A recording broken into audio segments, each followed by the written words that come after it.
നമസ്കാരം. ആദ്യമേ തന്നെ പഹൽഗാമിലുണ്ടായ തീവ്രവാദി ആക്രമണത്തിൽ കൊല്ലപ്പെട്ട 26 പേർക്ക് ആദരാഞ്ജലികൾ അർപ്പിക്കുന്നു.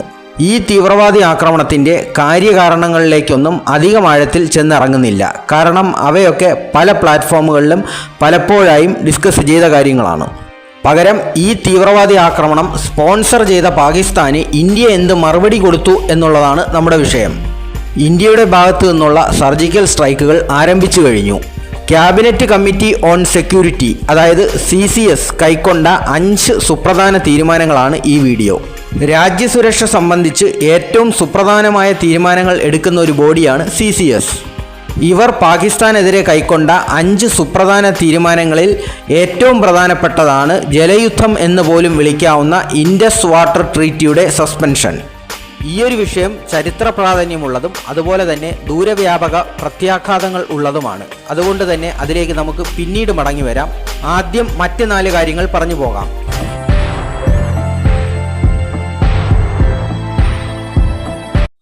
ഒന്നാമതായി അത്താരി വാഗ റൂട്ടിലുള്ള അത്താരി ചെക്ക് പോസ്റ്റ് ഇന്ത്യ അനിശ്ചിതകാലത്തേക്ക് അടച്ചു എന്നുള്ളതാണ്. ഈ ഒരു നടപടി ഇന്ത്യക്കും പാകിസ്ഥാനും ഇടയിലുള്ള ചരക്ക് നീക്കത്തെ ദോഷകരമായി ബാധിക്കും. ഇവിടുന്ന് പാകിസ്ഥാനിലേക്ക് കൂടുതലും കൊണ്ടുപോകുന്നത് ഭക്ഷണ സാധനങ്ങളാണ്, അതായത് അരി, ഗോതമ്പ്, പച്ചക്കറി മുതലായവ. അപ്പോൾ ഇന്ത്യയുടെ ഈ നടപടി കൊണ്ട് പാകിസ്ഥാനിൽ ഒരു ഭക്ഷ്യക്ഷാമം പ്രതീക്ഷിക്കാം. ഇനി അവിടെ നിന്ന് പ്രധാനമായിട്ടും ഇങ്ങോട്ട് വരുന്നത് സിമൻറ്റും ഗ്ലാസും ഉണക്കമുന്തിരിയും ഈത്തപ്പഴവും ഒക്കെയാണ്. ഇവിടെ പാകിസ്ഥാൻ്റെ ഉണക്കമുന്തിരിയും ഈത്തപ്പഴവും കിട്ടിയില്ലെങ്കിലും ഇവിടെ ആർക്കും ഒരു കുഴപ്പവുമില്ല. പിന്നെ ഇങ്ങനെയൊക്കെ ചെയ്യുമ്പോൾ ഇവിടുത്തെ മനുഷ്യാവകാശ സംഘടനകൾ എന്ന് പറഞ്ഞു നടക്കുന്നവർ ഒരുപക്ഷെ കരഞ്ഞേക്കാം. അയ്യോ, ഇങ്ങനെയൊക്കെ ചെയ്യാമോ, ഇത് പാകിസ്ഥാനിലെ ജനങ്ങളെ, സാധാരണക്കാരെയല്ലേ ബാധിക്കുന്നത് എന്നൊക്കെ പറഞ്ഞേക്കാം. ഇവിടെ പഹൽഗാമിൽ കൊല്ലപ്പെട്ടതും സാധാരണ മനുഷ്യർ തന്നെയാണ്. അന്നൊന്നും ഈ രോദനമൊന്നും കേട്ടില്ലല്ലോ, അതുകൊണ്ട് അത് വിട്. പിന്നെ അടുത്തത് സാർക്ക് വിസ എക്സംഷൻ സ്കീം എന്നൊരു പരിപാടി ഉണ്ടായിരുന്നു. ഇതിൻ്റെ ഡീറ്റെയിൽസിലേക്കൊക്കെ പോയാൽ വീഡിയോ ഒരുപാട് നീണ്ടുപോകും എന്നുള്ളത് കൊണ്ട് അതിലോട്ടൊന്നും കടക്കുന്നില്ല.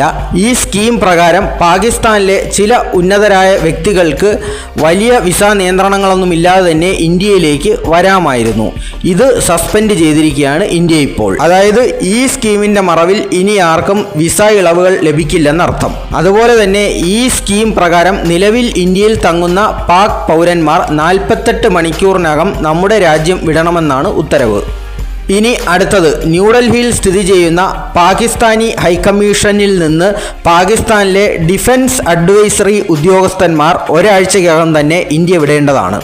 ഇത് തിരിച്ചും ബാധകമായിരിക്കും. അതായത് ഇസ്ലാമാബാദിൽ സ്ഥിതി ചെയ്യുന്ന ഇന്ത്യൻ ഹൈക്കമ്മീഷനിൽ നിന്ന് ഇന്ത്യൻ ഡിഫൻസ് അഡ്വൈസറിമാരും ഒരാഴ്ചയ്ക്കകം മടങ്ങി വരും. ഇനി നമുക്ക് വീഡിയോയുടെ തുടക്കത്തിൽ പറഞ്ഞ ഇൻഡസ് വാട്ടർ ട്രീറ്റിയുടെ സസ്പെൻഷനിലേക്ക് മടങ്ങി വരാം.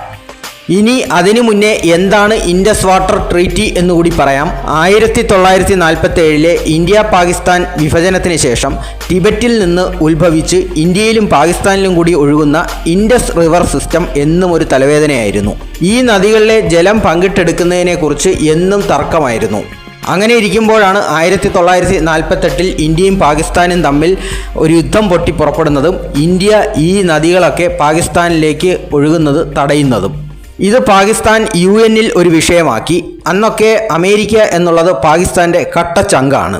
അങ്ങനെ ഈ വിഷയത്തിലും അമേരിക്ക ഇന്ത്യയെ സമ്മർദ്ദത്തിലാക്കി എന്ന് പറഞ്ഞാലും തെറ്റില്ല. അന്ന് ഇന്ത്യൻ പ്രധാനമന്ത്രിയായിരുന്ന ജവഹർലാൽ നെഹ്റുവിൻ്റെ മേൽ ഈ നദീജലം ഷെയർ ചെയ്യുന്ന സംബന്ധിച്ച് പല ഫോർമുലകളും UN മുന്നോട്ട് വച്ചിരുന്നു. പക്ഷേ അതിനോടൊന്നും നമ്മുടെ BR അംബേദ്കറിന് യോജിപ്പില്ലായിരുന്നു എന്നതാണ് വസ്തുത. ഇതിനിടയിൽ BR അംബേദ്കർ കാലയവനികയ്ക്ക് പിന്നിൽ മറയുകയും 1960 സെപ്റ്റംബർ 19 ജവഹർലാൽ നെഹ്റുവും പാകിസ്ഥാൻ്റെ ഭാഗത്തു നിന്ന് പ്രസിഡന്റ് അയൂബ് ഖാനും കൂടി ചേർന്ന് കരാർ ഒപ്പുവയ്ക്കുകയാണ് ചെയ്തത്.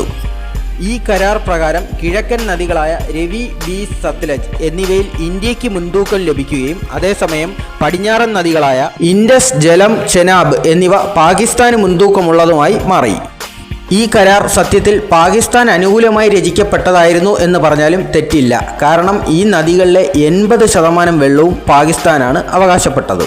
സത്യത്തിൽ ഇതൊരു ഇന്ത്യ വിരുദ്ധവും കാശ്മീർ വിരുദ്ധവുമായ നടപടി തന്നെയായിരുന്നു. ഇതിനെതിരെ കാശ്മീർ നിയമസഭ പാസാക്കിയ പ്രമേയവും സുപ്രീം കോടതിയിൽ ഫയൽ ചെയ്ത ഹർജിയുമൊക്കെ നിലവിലുണ്ട്.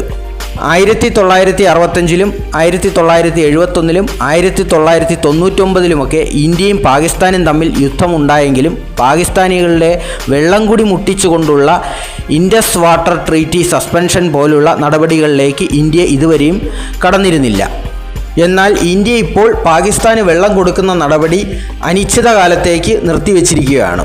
ഇതിനെക്കുറിച്ച് നമ്മുടെ പ്രധാനമന്ത്രി ശ്രീ നരേന്ദ്രമോദി പറഞ്ഞത് രക്തവും വെള്ളവും കൂടെ അങ്ങനെ ഒരുമിച്ചൊഴുക്കണ്ട എന്നാണ്. ഇങ്ങനെ വെള്ളം കിട്ടാതെ വരുമ്പോൾ പാകിസ്ഥാനികളുടെ കുടിവെള്ളം മാത്രമല്ല മുടങ്ങുന്നത്, അവരുടെ കാർഷിക ഉൽപ്പാദനവും താഴോട്ട് പോകും. പാകിസ്ഥാൻ്റെ മൊത്തം വരുമാനത്തിൽ 23% കാർഷിക മേഖലയിൽ നിന്നാണ്. അതുപോലെ തന്നെ അവിടുത്തെ 68% ജനങ്ങളുടെയും ഉപജീവന മാർഗമെന്ന് പറയുന്നതും കൃഷി തന്നെയാണ്. കാര്യങ്ങൾ ഇങ്ങനെയൊക്കെ ആയ സ്ഥിതിക്ക് നമ്മുടെ പല കോണുകളിൽ നിന്നും നിലവിളികളും കരച്ചിലുകളുമൊക്കെ ഉയർന്നേക്കാം. പക്ഷേ തൽക്കാലം അവയൊക്കെ അർഹിക്കുന്ന അവജ്ഞയോടെ പുച്ഛിച്ച് കളയാനേ നമുക്ക് മാർഗമുള്ളൂ. കാരണം നമ്മുടെ ഭാഗത്ത് നിന്ന് കൊല്ലപ്പെട്ടതും നിരപരാധികളായ സാധാരണക്കാർ തന്നെയാണ്. പിന്നെ ഇതുകൊണ്ടൊന്നും നടപടികൾ അവസാനിക്കില്ല എന്നാണ് സൂചന. ഇന്ത്യ ഗവൺമെൻറ് പല ശക്തമായ നടപടികളും കൈക്കൊണ്ടേക്കും. നമ്മുടെ രാജ്യത്തിൻ്റെ പരമാധികാരത്തിന് മേൽ പതിക്കുന്ന ഏതൊരു കൈയും വെട്ടിമാറ്റാൻ നമ്മൾ ബാധ്യസ്ഥർ തന്നെയാണ്. അത് നമുക്ക് എക്കാലത്തും ചെയ്യാനുള്ള ശക്തി ഉണ്ടാകട്ടെ എന്ന് ആശംസിക്കുന്നു. ജയ് ഹിന്ദ്.